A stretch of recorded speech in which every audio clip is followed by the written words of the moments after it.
आलोक बाहेर गेलास की मनोहर सुगंधी मध्ये जा, पूजेचं सामान घेऊन ये. बघतो, बाहेर पडलो तर आणतो. बाहेर पडलो तर आणतो नाही, आणच. तुझ्या आई बाबांना सांगितलं, त्यांना वेळ नाही. वना रिक्षा करून मंडईत जाऊन घेऊन आलो असतो मी, पण नाही. घर घ्या म्हटलं, पेठेतलं घर विकलं आणि लांब घेतलं घर. मग घर मोठं आहे पण माणसं लांब गेली. त्याला काय अर्थ आहे? मी रविवारी त्या भागात जाणार आहे, तेव्हा जाऊन घेऊन येतो. रविवारी? त्याच्या तू मला घेऊन जा. मी काम तुझी आजी असते ना, तिला अजिबात आवडलं असतं. उदबत्ती नाही, अष्टगंध नाही, अशी कुठं पूजा असते काय? अरे तुझी आजी आणि मी दर रविवारी मनोहर सुगंधीमध्ये जाईल. पहिली खरेदी तिथे, मग बाकीचं. अरे फुलांबरोबर उदबत्ती पाहिजे, धूप काढली पाहिजे, धुपाचा वास कसा दरवळला पाहिजे आहे की नाही? प्रसन्न वातावरण होतं ना. आजी जाताना सांगून गेली मला, हा माझा देवारा सुगंधाने दरवळत राहू दे म्हणून. आजोबा मग एक काम करा ना, तुम्ही स्वतः तिकडे जा, म्हणजे तुम्हाला जे काही हवंय ते खरेदी करता येईल. मी तुमच्यासोबत मोरेश्वर दादांना जायला सांगतो. अरे मनोहर सुगंधी बंडेच आहे, त्या गर्दीमध्ये जो मोरेश्वर गाडी कशी काढणार आहे? आणि तू मला सांग, गाडीतून उतरल्यानंतर दुकानापर्यंत मला कोण सोडणार? हो ते करतील सगळं, तुम्ही नका काळजी करू, मी त्यांना सांगतो. थांबा, बसा तुम्ही.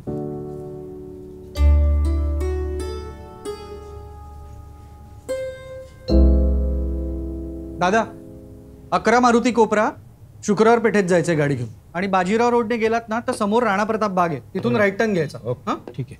चल मोरेश्वर, चल बाबा. हळू जा.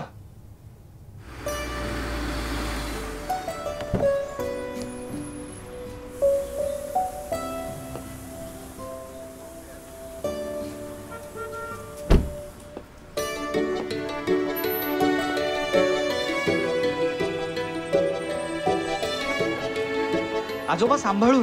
अरे तू चला चला चला. या या काका. छान दुकान आहे. अहो आलोकला किती दिवस झाले सांगतोय की आजोबांना नवीन दुकानात घेऊन या म्हणून. काय रे, डायरेक्ट घेऊन यायचं ना इकडे. आजोबा त्यात काय मजा आहे? आता हे दुकान मला येण्याच्या दृष्टीने अत्यंत सोयीस्कर आहे.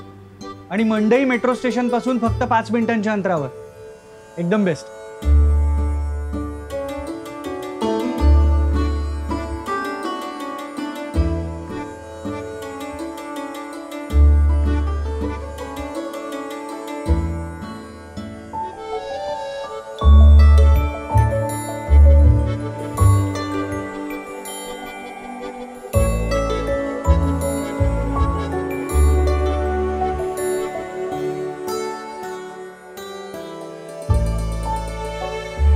हर दिन मनोहर, हर घर मनोहर. मनोहर सुगंधी, 11 मारुती कोपरा, शिंदेआळीजवळ, शुक्रवार पेठ, पुणे.